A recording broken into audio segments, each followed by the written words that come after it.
that I mean, I know you're pretty confident. You mess around down there quite a bit. Did Yeah. you think you had this one, No. pretty well wrapped up? No, I didn't know. I hadn't been able to fish for, I guess, Florida Bass Nation fished down there like 4 weeks ago. And I finished second in that one, but I haven't fished Seminole since then. I just hadn't had a chance to. So, Well, I finished second in that one, so I didn't you know if know, I was going to win it. But Just left them that there. was the deal. I just kind of went to where I thought they would probably be, and they were just there. So yeah, it just kind of worked out. how was it setting up? Like what water temps? Like where were the fish moving? I know it hadn't quite warmed up down there yet. Correct? No, no. And it was very cold that day and Yeah, it raining. looked like y'all had some bad weather. It was windy and raining all day. And we had some warm days last week, but it cooled off again every weekend. I don't know if you've seen the forecast for Harris Chain, but yeah, I have every time, every time, buddy. every time. So, I just kind of went to where I thought I could catch them. And then, if I had a backup plan, I was just going to go further up the creek. So try to run into them. So where did you not specifically where, but where were you targeting the fish like mentally as far as where you thought they were going to set up because of the water temp and the weather and kind of that time of year? Well, since it was like the front, we're still on the front side of the front, so I wasn't too concerned about the weather. I thought they might bite pretty well. But, it's just like they seem to be like halfway back. They're like halfway and just waiting to go back into the shallows to spawn. Mm-hmm. And they're probably this week it's going to warm up again. There'll probably be a lot of fish on bed this week. So Yeah.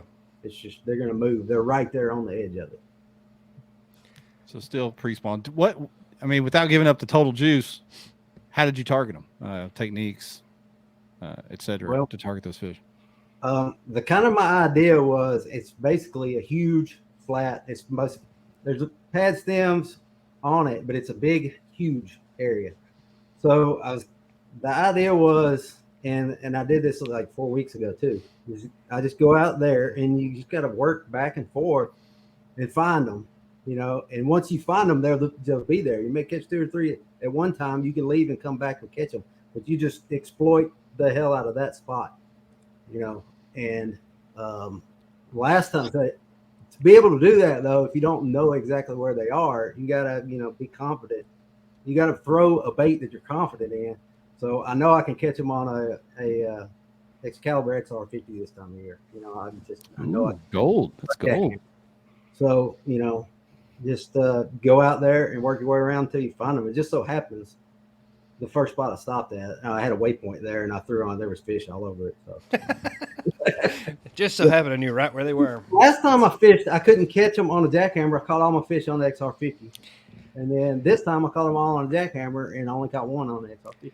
So I remember, and some of the folks fished this tournament as well, but when we had the Hobie Seminole, that first day you went out there and absolutely destroyed it. What did you put up that first day?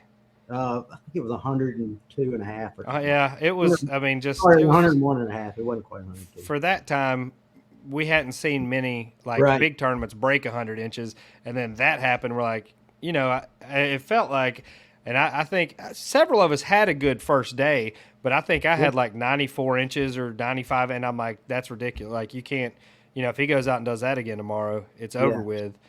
It's so hard to do 2 days in a row. And then we had that huge cold front. Very hard. Oh my God, it got bad. It got bad out there. But that was a jackhammer that you smashed them on then too, correct? It was. Yeah, you and Shane were talking about that last week, and you said I was flipping. But see, before I had caught several fish in practice flipping. Yeah. And then, I just found this one little area, and they were just fish stacked in there. So, they just were piled up. I caught them as fast as I could. You see, there's a comment from Steve. He said he caught 20 on an XR50, all of them 12 inches and under. So what was Steve doing wrong, Josh? What was Steve doing wrong? I don't know. He just wasn't being Steve, buddy. I've known him for years. Yeah, Always on them shorties. No, he's either catching a million short fish or he's.